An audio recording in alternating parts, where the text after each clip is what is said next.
साधारणपणे 15 दिवसापूर्वी आम्ही एक व्हिडिओ काढला होता आणि त्याच्यामध्ये भोसरी MIDC जे ब्लॉक या ठिकाणी कशा प्रकारे जवळपास 125 अनधिकृत बांधकामं सामूहिकरित्या केले जात आहेत याचा व्हिडिओ काढला होता। यावरती प्रशासनाने फक्त दुसऱ्या दिवशी नोटिसा दिल्या, नोटा गोळा केल्या, तो विषय तिथेच थांबला। मित्रांनो, हा विषय अत्यंत गंभीर आहे की 125 पेक्षा जास्त अनधिकृत बांधकामं, सामूहिक अनधिकृत बांधकाम हे महाराष्ट्रातलं पहिलं प्रकरण असेल की जिथं सामूहिक अनधिकृत बांधकाम केलं जातं आहे।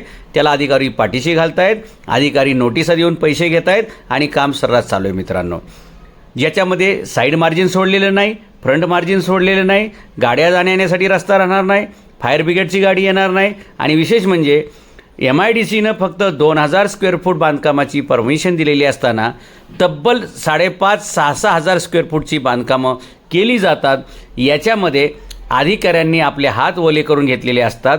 याच्यामध्ये MIDCचे जसं पालिकेचे अधिकारी भ्रष्ट आहेत हे तर मी तुम्हाला पुराव्यानिशी जवळपास सगळं सिद्ध करून दाखवलं आहे। अगदी कशा प्रकारे चुकीचं काम करतात, कशा प्रकारे खुल्ला ऑफिसमध्ये पैसे मोजून घेतात ठेकेदाराकडून, हे सगळं तुम्हाला मी दाखवले। मित्रांनो, असाच प्रकार PMRDमध्ये चालतो, असाच प्रकार MIDCमध्ये चालतो। आता हे MIDCचं प्रकरण पहा, याच्यामध्ये अधिकारी कोणत्याही प्रकारची कारवाई का करत नसतील तर अनधिकृत बांधकामं ही अधिकाऱ्यांनाच पाहिजे असतात, कारण परवानगी देणारा वेगळा असतो, बांधकाम वेगळ्याच्या कामात होतं आणि रिटायर होणे किंवा चुकीचं काम केल्यानंतर आपली बदली करून घेणे आणि जमा केलेला माल तसाच आपल्या पोटामध्ये पचवणे, अशा प्रकारच्या भानगडी चालू असतात आणि याच्यामुळेच आपल्या कोणत्याही शहराचं हे बकालपण वाढत चाललेलं आहे। अकराळ विक्राळ रूप ही शहरं धारण करले चाललेत आणि आपल्या शहराचं दुबई किंवा सिंगापूर का होत नाही शहराचं, राज्याचं, त्याचं कारण म्हणजे अशा प्रकारचं हे